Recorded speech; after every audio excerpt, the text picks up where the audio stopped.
Двајца средношколци од Гостивар открија како дождот и градот да ги искористат за производство на електрична енергија. Проектот го презентира на интернационален натпревар во Америка, каде освоија бронза. Од дожд до производство на струја, двајца средношколци од коледжот Јахја Кемал во Гостивар изработија проект кој може да отвори нова страница во енергетиката. Открија начин како да ги искористат врнежите од дожд, снег и град за да дојдат до електрична енергија. Мартин Јосифовски и Мартин Филиповски со нивната иновација отидоа до Америка во Тексас, каде на Интернационалната олимпијада за обновлива енергија и зачувување на животната средина се закитија со бронзен медал. Младите гостиварски иноватори објаснуваат дека користеле посебни материјали, така наречени пиезоелектрични материјали, кои ги нарачале од странство. Концептот бил успешен и докажале теоретски и практично производство на струја од дожд. Знаеме дека како што кога врне, како што можеме да забележиме, има некој звук на крововите, чукање, значи дека капките има некоја енергија.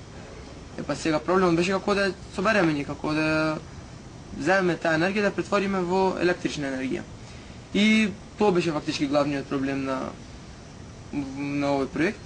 И фативме да истражуваме и дојдовме до едни материјали, посебни пиезоелектрични материјали се викаат, кои моментално луѓето ги користат за правење цевки. Значи нема никаква примена од овој тип и тие имаат својства кога ќе им се деформира формата, кога ќе им се изврши некој притисок или вибрации на нив, да произведат електрична енергија. Материјалите ги порачавме од Америка, значи тоа беше многу комплициран процес, дека прво требаше да ги порачаме од Америка, а со тоа со испрачањето беше многу скапо, па требаше да одат во Турција да не ги пратат овде, али ги порачавме од странство. После го склопивме тоа моделот, симулиравме капки и гледавме прво теоретски, па после практично колку би се произвело енергија, за да видиме дали ќе биде тоа практично. Значи тестот покажа дека за една капка ќе се произведе околу 9 милиџули или така нешто, али тоа е само за една капка.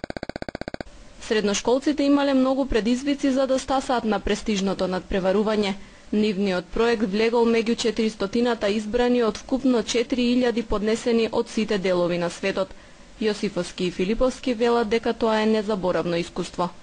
Медалот и дипломата се многу престижни, како и да е проектов, мислам, целава олимпијада е многу престижна, многу позната во Америка. Единствено од овој тип, каде што има и за енергија, и за инженерство, и за заштита на животната околина. Има луѓе од 100 држави и се на се, тоа е едно искуство огромно. Значи интензивна социализација, се сречаваш со луѓе од што знам, различни земји, Африка, Азија, Бразил, Јужна Америка, секаде. За жал, финансиската поддршка за младите гостиварци изостанала. Организаторите во Тексас го обезбедиле само сместувањето, а патот од по 900 евра за секого им го платиле родителите. Аплициравме до Министерството за образование, Агенција за млади и спорт, и оттаму добивме негативен одговор со образложение дека тие немале предвидено средства во буџетот за оваа намена. Од фирмите како Елем, Телеком, Евана, се уште нема одговор. Веќе е подолг период. Гостиварските средношколци докажаа како градот од штетник може да се претвори во извор на електрична енергија. Како во пределите каде што нема сонце, а има дожд во изобилство, истиот може да се искористи за производство на струја. Следен потек им е да го патентираат пронајдокот.